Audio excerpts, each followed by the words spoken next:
Glance Technologies owns and operates Glance Pay, a disruptive mobile payment technology now live in 16 cities in Canada and about to launch in the US. With revenues up 664% in the last quarter, Glance Technologies has the potential to be a worldwide leader in an industry projected to grow to $1.3 trillion in 3 years. Glance Technologies stock symbols are GLNFF in the US and GET in Canada. Find out more at glancepay.com. Welcome to White Rock Podcast. Comments made on White Rock Podcast and TalkDigitalNetwork.com are an expression of opinion only. Here is Jim Goddard. My guest is Ross Buchanan. He's a public health advocate who lives in White Rock, who's very concerned about the White Rock water crisis. Ross, welcome back to the White Rock Podcast. Thank you, Jim. I appreciate that. The city of White Rock released records that they were fighting to keep secret. What's in those records they didn't want us to know anything about? Excellent question. Sadly, but clearly, what the records show is that city council and staff have misled and deceived the public for years. The records that were released show a June 10, 2013 meeting where City Council made a decision to stick with the contaminated well water, to deny access to the safe Metro Vancouver water to the residents of White Rock. And then from that point on, June 10, 2013, for a number of years, they continued to mislead and deceive the citizens of White Rock by pretending that they were actually considering the safer Metro Vancouver water as a consideration. Council's just made a heck of a mess here in a lot of areas, but certainly at the top of the list has to be the mess they've made of our water. The arsenic issue, the manganese issue, the chloramine issue, and now the glyphosate issue. And those are just the ones we know about, and you put those all together, it is a toxic stew. Why are the press releases from the city focusing on the price of the water system instead of what's in the water? It's a red herring, right? It's never been about price, right? It's just a typical PR ploy to talk about what's really not important. What is important rather are issues like the fact that, EBCOR bought this water system from the previous owners for $9.6 million. They desperately want it out of town because of the liabilities in the White Rock water system, and they are able to leave with a 300% profit over a 10-year period. Those are the sort of things that we need to be talking about. That's a lot of money. White Rock bought the water system for nearly $15 million, with the additional dollars they've put into it, plus the lost opportunity because they split off that one small parcel of land from EBCOR, which they rezoned from utility to high density, which gave EBCOR another $14 million. So EBCOR, it's quite interesting. EBCOR wanted out of town. They were shopping around trying to find buyers, and they're desperate to escape the liabilities. And here they were able to leave with a 300% profit over 10 years. And so we're at $50 million now in terms of the dollars the council's put into, both direct dollars and lost opportunity dollars into, this, decontamination, plant. And we still haven't heard from the decontamination consultant about what decontamination technologies, they're even going to recommend. Well, Ross, wouldn't it just be easier to join up with the Greater Vancouver water supply that doesn't have these contaminants? Absolutely. Why don't they do that? Well, it's interesting. One of the things you see in the records is that Surrey actually offered to channel Metro Vancouver water through the city of Surrey directly to White Rock. But what they wanted in exchange would be to have total responsibility for the quality of the water being delivered in White Rock. They wanted to have responsibility for the infrastructure in White Rock, the piping system, and the city saw that as a threat. Right, the people who are at the political trough in White Rock are desperate. I mean, it's crazy. Less than 2 square miles. We don't even have a high school. You know, how is it even a city any longer?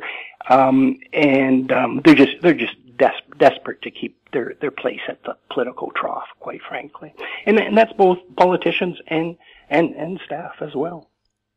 Well, really, so somebody else is willing to take responsibility to look after it. They haven't had any problems themselves. Why wouldn't they be the obvious solution? Why do you have to build a very expensive plant? Right, to protect their political and staff positions.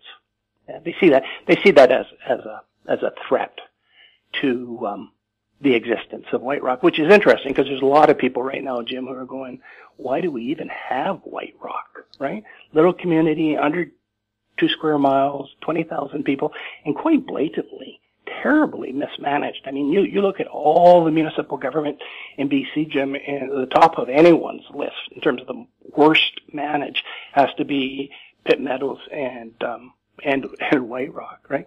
You try to tell other people from different communities what's happening in White Rock, and they just shake their head. They find it difficult to believe. So, what kind of contaminants and how much did they find in the water?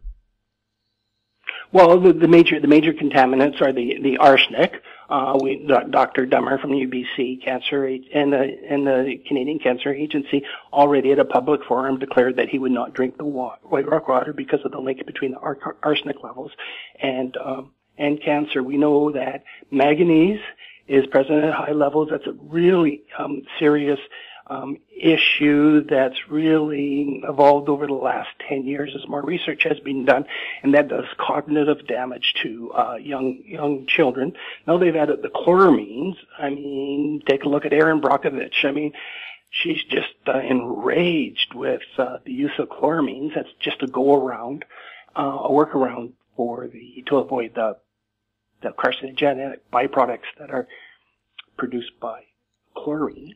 The carcinogenic byproducts produced by chloramines are not regulated at this point, so that's just kind of sneaking under the fence on that one. And then we got, the whole glyphosate issue too. So it's a toxic stew.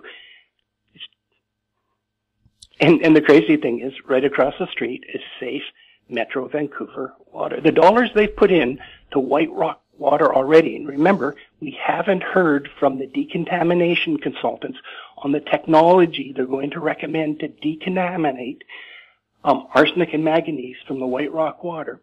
But we've already spent twice what it would have cost to hook up to Metro Vancouver water, and the price just keeps headed north. We'll have more with Ross Buchanan right after the break. Hi, I'm Douglas Mason, President and CEO of Rainy Mountain Royalty Corp., RMO on the TSX Venture Exchange. Rainy Mountain's Brunswick property is located in the Rideout Shear Zone in Ontario, with grab samples running as high as 32 grams per ton gold. A follow-up drill program to test the numerous targets located by recent groundwork will commence later this year. Please visit our website at rmroyalty.com. Avon Resources Limited is a gold exploration company with significant projects in British Columbia, Saskatchewan, and the Yukon. Trading on the TSX Venture Exchange, symbol ABN, and the pink symbol ABN-AF. Surrounded by world-class gold deposits and mines, Avon's 23,000 hectares Forest Kerr Gold Project is located in the heart of the Golden Triangle in northwestern BC. For more information, visit us at avonresources.com. Welcome back. We're speaking with Ross Buchanan. He's a public health advocate in the city of White Rock. Ross, following our last interview, the city of White Rock posted on their website that there was no glyphosate in the White Rock water. They called it fake news. Do you have an update on that? No, nothing's really changed there. I had no control over the ethics of the people who work at the city of White Rock, right? What we clearly showed was an internal document from their own water manager, Dr. Sad, saying that they had tested for glyphosate, and the test found no glyphosate at 10 parts per billion or higher. The city chose to twist that to mean that there was no glyphosate in the water. I mean, they're obviously two very, very different things, but certainly something that I don't have any control over. I mean, if they want to, it's a blatant lie, and if they want to lie about that, that's their business, not my business. Quite frankly, I'm focused elsewhere. I'm focused on whether or not the proposed decontamination plants that hopefully we'll hear about sooner or later, even going to be able to reduce the glyphosate level in the water. What does that particular chemical do to humans? A lot of bad things, Jim. I'm very, very concerned.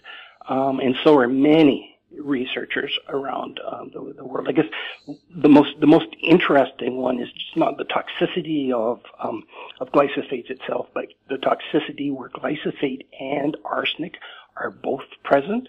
I think there's 3 different studies, maybe 4 different studies on that now.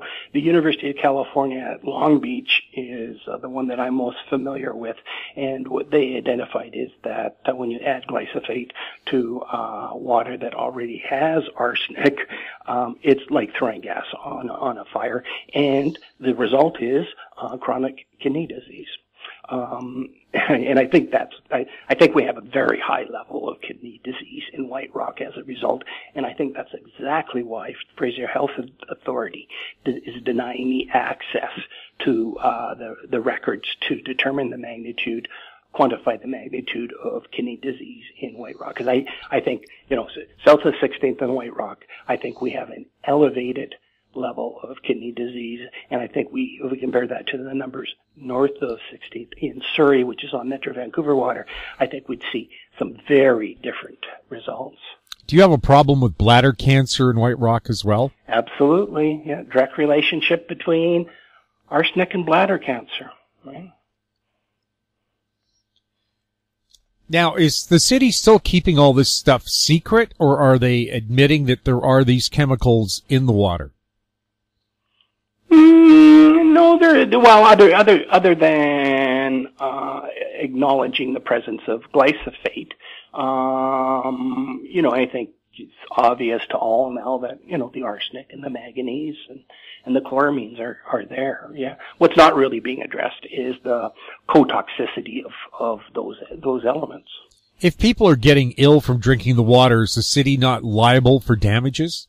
I'm not a lawyer, Jim. I don't know. I think we've got a lot of health issues in White Rock where the dots haven't been connected, and I think many of them go right back to the water issue. It's there's a reason why other communities, almost every other community north of the Rio Grande River, has abandoned well water, and that's because of the subterranean toxins.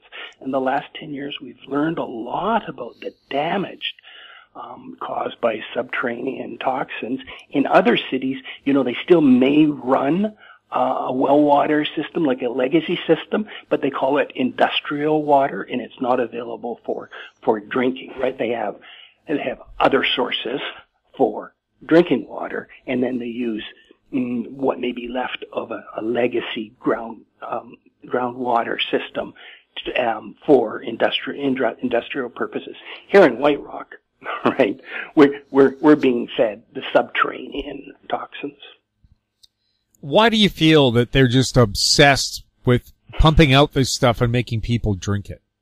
I think that the threat to the existence of the city government, like the whole question of what is the viability of White Rock, and by being dependent on others, whether it's Metro Vancouver or the city of Surrey, people start to go, gee, why do we even have a White Rock? That would be one answer. And the other answer is, I think they blindly, I think council really didn't, if you take a look at the records, Jim, from 2013, when they made the decision to stick with the contaminated water, there was just a barely any reference to the contamination. It was all about contamination issues. It was all about money, money, money, money.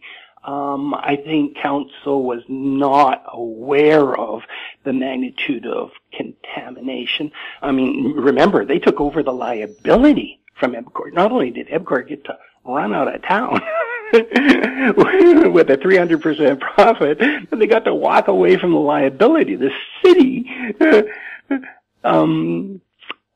now liable for that water and health issues. And yeah, heck of a mess. I think the other reason is that they're just I think bullheaded would be the word, right? They made a decision and they're just not willing to take another look, right? They're not willing to admit that, maybe we dropped the ball here and there's a better, a safer solution for people. And don't forget, a lot of the money they're trying to tap into is federal government money. So I mean, they're pretty good at spending other people's money. How much did White Rock spend trying to keep this contamination report secret? That number is a secret. Oh, no, really? The irony of that, eh? Yeah. We'll have more with Ross Buchanan right after this. I'm Larry Ray, President and CEO of American Manganese, Inc., listed on the TSX Venture, ticker symbol AMY, A-M-Y, with proprietary patents in the U.S., China, and South Africa. Our focus is on recycling lithium-ion batteries for electric vehicles. China recently legislated the responsibility for recycling onto their electric vehicle manufacturers and importers. For more information, please visit AmericanManganeseInc.com or phone me, Larry Ray, at 778-574-4444. Welcome back. We're speaking with Ross Buchanan, a public health advocate in the city of White Rock, who's very concerned about the quality of the water there. Why do you think the city fought so hard to keep this stuff secret and now won't tell you how much they spent trying to keep it secret? Well, because it reveals that they lied. Right?